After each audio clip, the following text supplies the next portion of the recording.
वसई विरार परिसरात रविवारी पहाटेपासून मुसळधार पावसाला सुरुवात झाली होती। पहाटे 4:30च्या सुमारास विजेच्या गडगडांसह मुसळधार पाऊस झाला आणि नेहमीप्रमाणे पहिल्याच पावसात वसईमध्ये मोठ्या प्रमाणावर पाणी भरल्याचं पाहायला मिळालं। ही दृश्य जर पाहिली तर वसई पश्चिमेकडील आहेत। वसई पश्चिमेकडील अनेक भागांमध्ये पाणी होतं। समतानगरचा परिसर असेल, साईनगरचा परिसर असेल, ज्या ठिकाणी जे दत्तात्रय शॉपिंग सेंटर पासून त्या पूर्ण साईनगरच्या रोडवर पाणी होतं। दिवाणमानचा परिसर असेल, नवयुग नगर परिसर असेल, 100 फूट रोड असेल, या ठिकाणी मोठ्या प्रमाणावर पाणी पाहायला मिळालं।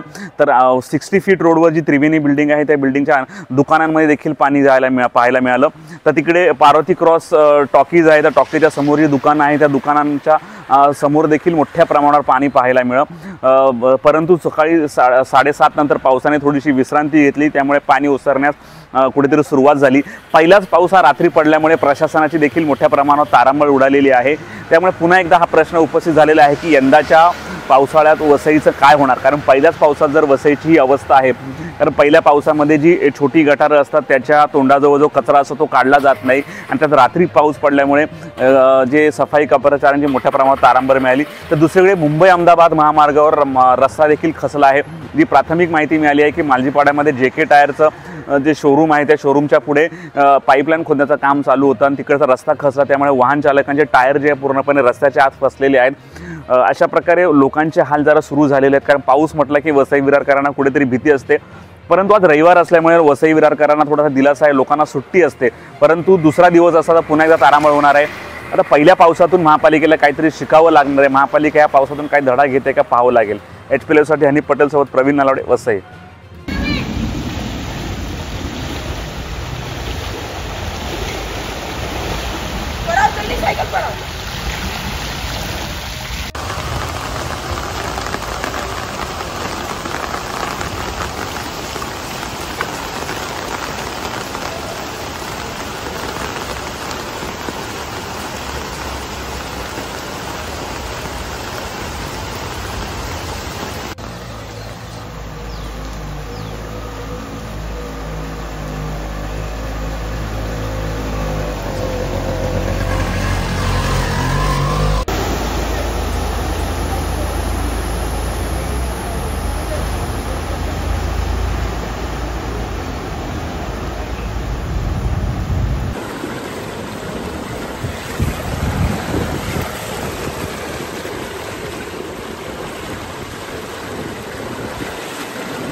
पूरा गया।